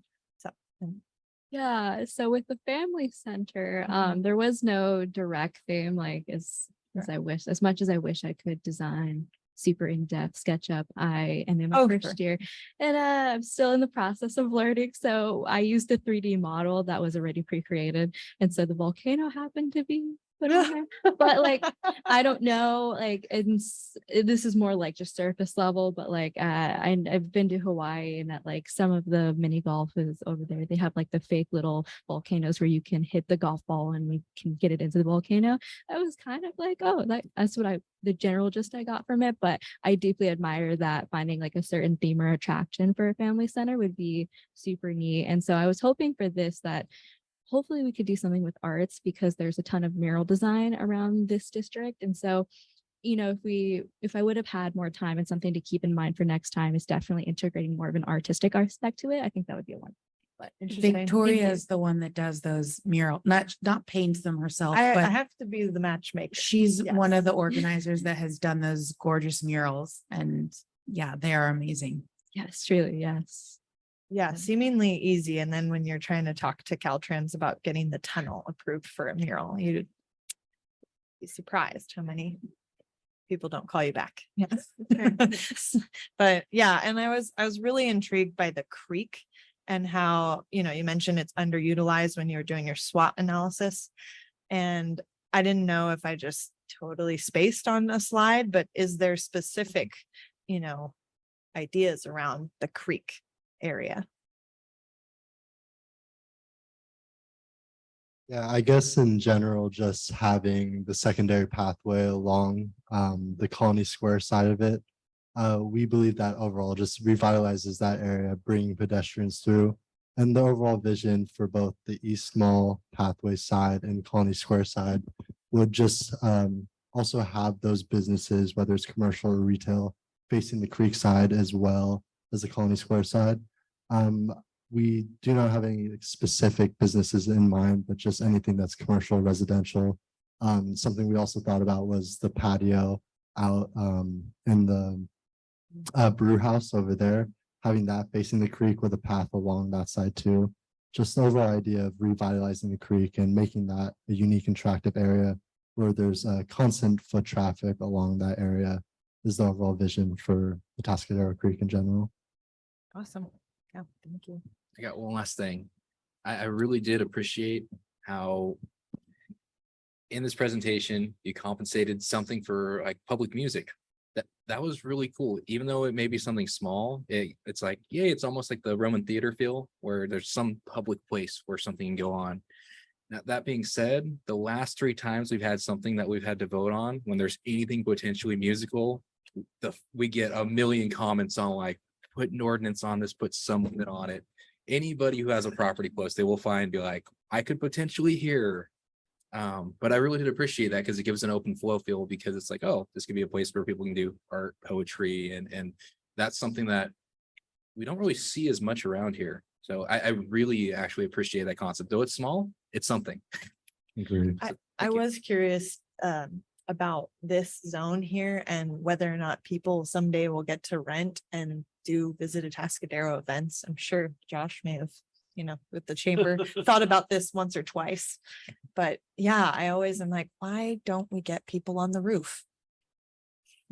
It's a really cool building, and it's obviously he spent some money on it, the founder. So Yeah, I mean, the first thing I think we all notice when visiting Atascadero is City Hall. I know that drew my eye right away. And yeah, it is a really cool building. Maybe one day we could get people on the roof. even the sides, that'd be a good start. That's what I mean, the sides here of it all perimeter, because I've talked to old custodians that used to work here and they go, yeah, it was nice view. And then I had to get back to work. So, well, thank you guys. Thank you. Oh, I guess one question is, do you plan on presenting this to other folks, developers or nonprofit partners or SlowCog, or I'm just not sure. They aren't either. Thank you so much for that question. I'm not one of the students. I'm Hema Dandekar, and I'm the instructor, the professor for this class. And I just really wanted to thank the time that Planning Commission has given to listening to this student ideas. I served for 8 years in that other city to the south of here on Planning Commission, and I know we were very jealous about giving our time to this kind of activity. And it's been so encouraging for the students to be able to speak to you as experts in the area of the city. And it makes my life much easier, because if we have a client like you to report to at the end of all the work, the students do feel much more motivated than if Professor Dandekar comes in and tells them what they have to do for the next assignment. So from the bottom of my heart, I really want to thank all of you for your attention. Unfortunately, 10 weeks goes in a blink of an eye. Some of these students have never drawn before when they come into this class. It's their very first studio. They're in the first year of a master's program, and the master's program tends to attract people with all different disciplines. So it's a big learning curve for them. I'm really happy about the way that they have been picking up on how to represent their ideas in visual form. It doesn't always come as second nature to the background that they have.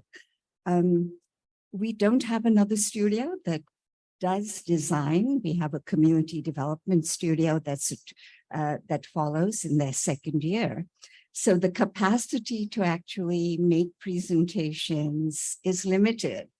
But Phil has assured me that we've been videotaping this presentation, and the PowerPoint presentation is available. And there will be a comprehensive report. They do a lot in 10 weeks. So this weekend, I assume there's going to be, work till midnight to get that report to me on Monday. And we will make that available to Phil in PDF form. And of course, Phil and I worked on Historic Commission when I was on Historic Commission in SLO. And it was so exciting to think that we might do a project here because as Sam mentioned, the City Hall is really iconic. I was really learning a lot as some of the students started delving into the precedents for the way this whole community came together. And I myself have learned a lot from this experience. So thank you for the opportunity, Phil. Thank you for listening to our students. And we hope that some of the work they've done will prove to be useful to the city in the future. Thank you for bringing the project to them. I had Atascadero was essentially a utopian community when it was being created. I read an article maybe 3 weeks ago in the LA Times about many utopian communities that were developed at the same time as Atascadero in the 1910 to 1920 range. And the article had to do with the person seeing ghost towns and visiting ghost towns and buildings that had been abandoned and chimneys that weren't there. And what was really interesting about it is that most of them survived 3 years in their analysis that they'd done. But the one area in which wasn't considered in their developing of the communities was water. And most of them were unsuccessful because there wasn't enough water, which is kind of interesting, you know, what we've been dealing with in California, where our community, we have our water companies, a separate agency from the city. And that is something that the E.G. Lewis had set up. And it's actually a tremendous organization. And I was talking to the general manager recently about they have records to go back to 1916. And so he has gone through the records, and there's basically a 3-year cycle in the rain events in California that's continuous for that period of time. And I just thought it was really interesting about these utopian communities and all the great ideas they had, but they were short-sighted when it came to something as functional as water to them. Anyway, thank you very much. Do we have anything else, Phil? Director's report. Well, yes, I think that concludes that item unless the class has any other questions for us. Thank you so much. We've got the graphics. That was wonderful.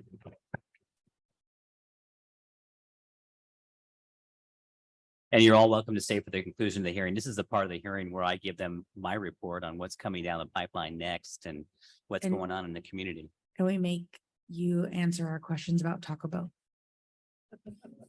Do you have questions about Taco Bell? No, actually, I don't. I have a different question. Do you want to give your report first, or do you want my question first? Please proceed with your question. Okay. I heard a rumor that the building that's like, I don't know, half together is going to become like a little restaurant market thing, like with stalls inside. Is that true? Now you say half together. Are you talking about downtown? Which is Yeah, historically known on El as- Camino, there used to be like a wheelchair on the ceiling, and then a car went through the front, and there's like 2 big garage doors, and there was some words, but I don't remember what they are. Do you know? Historically referred to as Winter's Garage. Ah, It was actually once an automotive repair shop back in the, well, it's about 1910, 1915. It's it's a actually a little before my time. very old building. It's actually it's, if it was listed, it would be a historic building, but it's not currently listed. But anyway, what is planned for that is a series of tenant spaces, up to 4 tenant spaces, we believe. We don't have the actual tenant improvement plans yet. They're going to be coming in this week. But right now, they're just fixing the roof. They're getting the whole building ready and safe, and then they're going to restore the facade to what it might have looked like at one time. We've got some great early photos.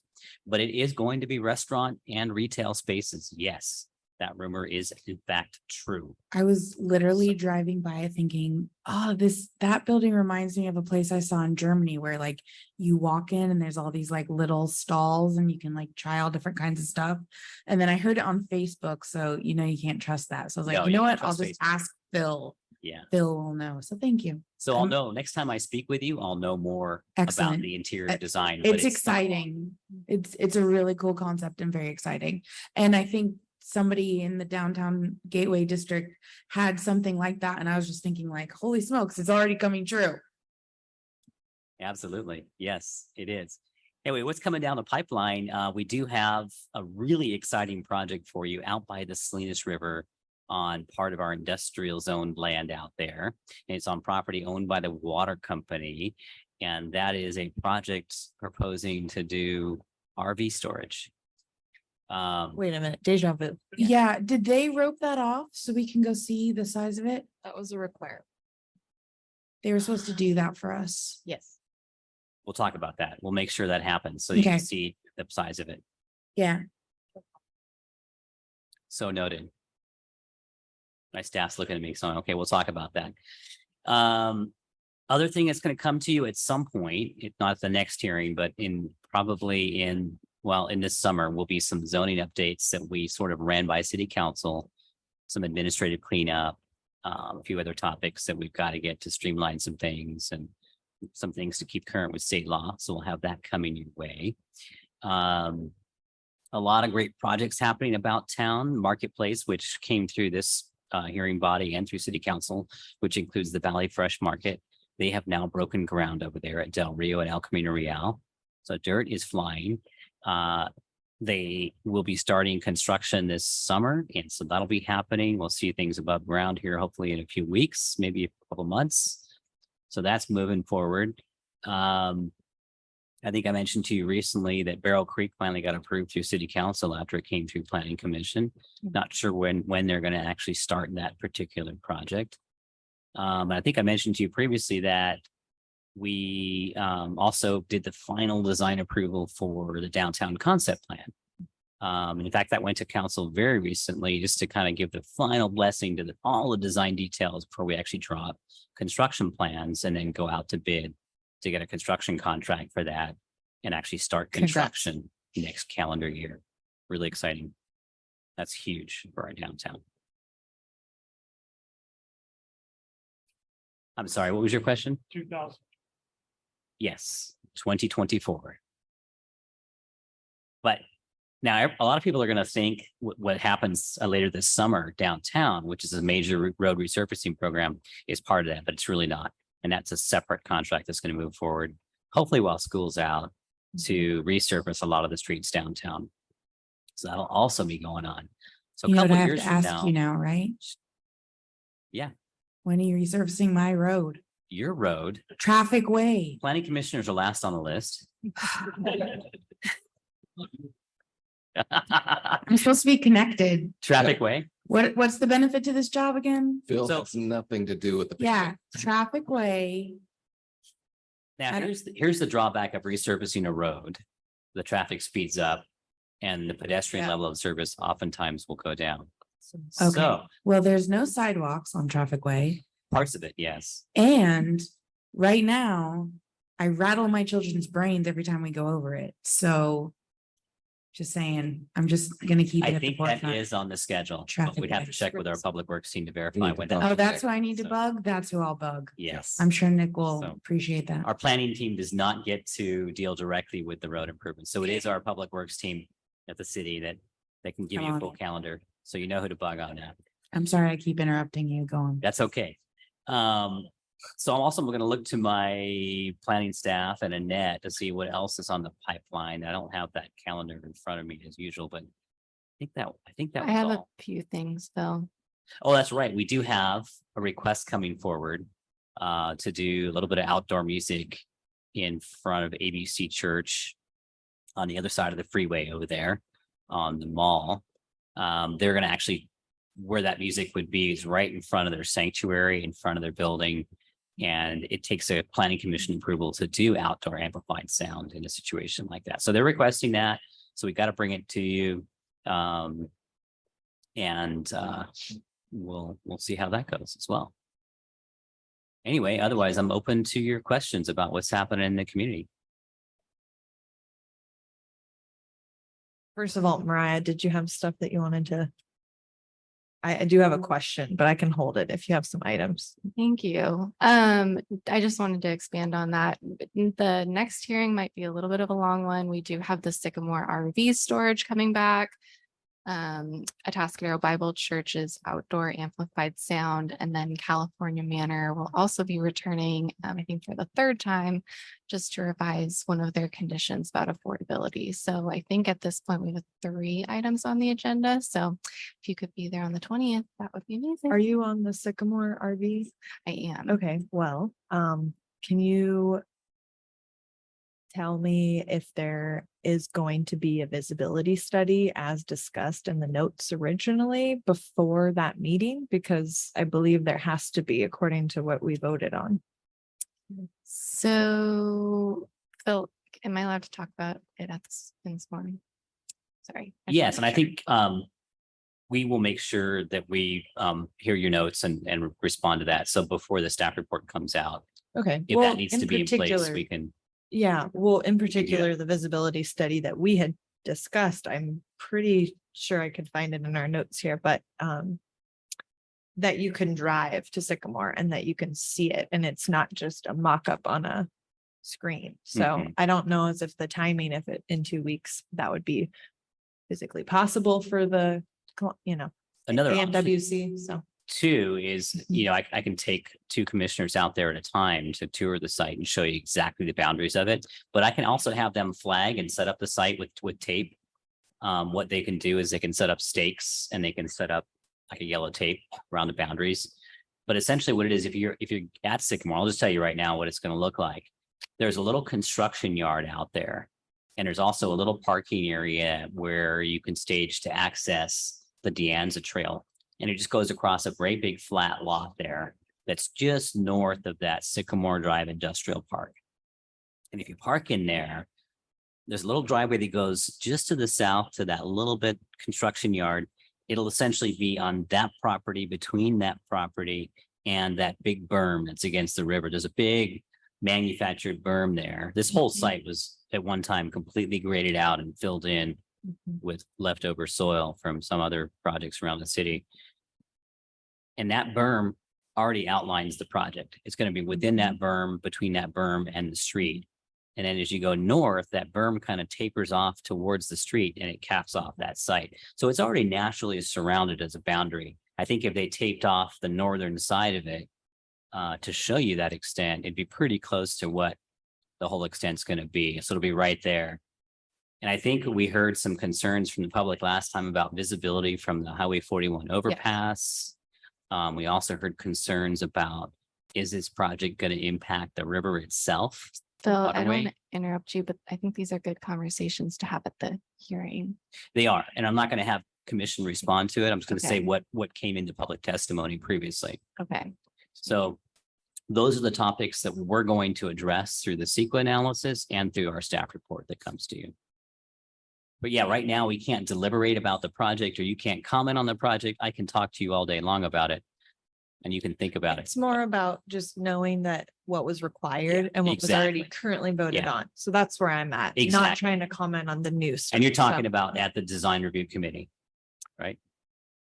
Or No, it was at our last last meeting, yeah. So I can Okay. follow up. We Yeah, requested that they outline the 7 acres because we wanted to go out there and see exactly how big 7 acres of RV storage is. And not And we just- specifically requested that. Yes. Well, and not just the commissioners, because I value the expedited plan of taking 2 of us at a time, do the Brown Act to go over and just look at for ourselves, but for stakeholders who utilize the open space. I think that was the main intent as far as why I voted. So, Okay, okay, thank you. got it. Thank you. All right. I have a real quick off-topic question, okay? Because of the recent rains we had and that flooding through the river, I really like their idea about the enhancing the creek. Over by Cochise, that outdoor patio. Is that on their property? Is that city owned? I mean, it really got affected. Are they getting federal funds to help repair that? No. So part of it is actually outside their property. Part of it is inside their property. When that building was first built, which is before Coachy was in there, it was actually the brewery there. That was the Bonema Brewery, and then it was another land use after that. They actually constructed part of that concrete patio down lower without permits, without approval. And they did some of it outside of their property boundary and the city's property.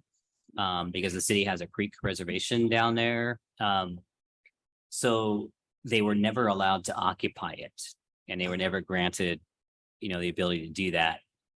So it would require multiple agency review and a city encroachment permit. It would require approval from Department of Fish and Wildlife, Army Corps of Engineering, city encroachment permit. So it's a really tough situation. I mean, to be honest with you, I think it's wonderful to have creekside amenities and development that interacts with the creek, and it creates a wonderful setting. And then if there's a way to make those things happen, it's wonderful, but it is very, very challenging, given the latest requirements from the regional board, and given Fish and Wildlife and Army Corps of Engineer requirements.